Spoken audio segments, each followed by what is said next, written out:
தரணிக்கு வாழ்த்துக்கள். இடிப்பாறை இல்லா யாமார மன்னன் கெடுப்பாறையிலானும் கெடும் அப்படிங்கிற குரலை சொன்னாங்க. ஒரு மன்னன் அறிவில்லாமல் இருந்தால் அந்த நாடும் அந்த மன்னனும் கெடுவதற்கு வேறு யாருமே தேவையில்லை, அவங்களே போதும், அவர் ஒருத்தரே நாட்டை நாசமாக்கிடுவாரு இந்த மாதிரி சொல்லியிருக்காரு. அது மட்டும் இல்லாமல் நாங்கள் பள்ளி பருவத்திலே சாப்பிடுவதற்கு முன்பு அரசு பள்ளிகளிலே ஒரு குரலை அணுதினமும் சொல்லிவிட்டு நாங்கள் உண்போம். பகுத்துண்டு பள்ளியில் ஒன்புதல் நூலோர் தொகுத்துவற்றுள் எல்லாம் தலை. எத்துணை நம் முன்னோர்கள் நூற்றுக்கணக்கான நூல்களை போற்றுதல் கூடிய நூல்களை வைத்திருக்கிறார்கள். இன்றும் அதை நம் கடவுளாக அழைத்துக் கொண்டிருக்கிறோம்.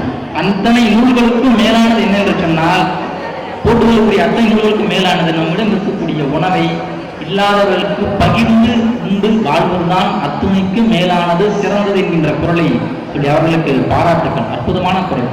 அதன் வழி நம்மளும் நடக்கும். இது என்னன்னா, கற்க கசடர கற்பவை கற்றப்பின் நிற்க அதற்கு தக. நம்ம சொன்ன அந்த குரல், அதை கேட்பதோடு மட்டும் நின்று விடக்கூடாது, அதை கற்க வேண்டும், கற்றுக்கொண்டு நாம் பிறருக்கு கொடுக்க வேண்டும் என்று அதன் வழியில் நடக்க வேண்டும். கற்க தப்பு இல்லாமல் கற்றுக்கிடணும், கற்ற பிற்பாடு அதன் வழி நடக்க வேண்டும். கற்க கசடர கற்பவை கற்றப்பின் நிற்க அதற்கு தக, அதன் வழி நடக்க வேண்டும். இதை எங்களுக்கு இருக்கக்கூடிய ஒரு சில நபராது கடைபிடித்தால் அதுதான் இந்த சுதாரங்கத்தின் வெற்றி. ஆக அருமையாக பொருள் என்ற பொருட்பானினுடைய சிறப்புகளை எடுத்துரைத்த தரணிக்கு நன்றிகளை தெரிவித்துக் கொண்டு, அடுத்தபடியாக இன்பத்துப்பாலே என்று பேசுவதற்காக டாக்டர் தங்கமுத்து அவர்களை அன்போடு மேடை அழைக்கிறேன்.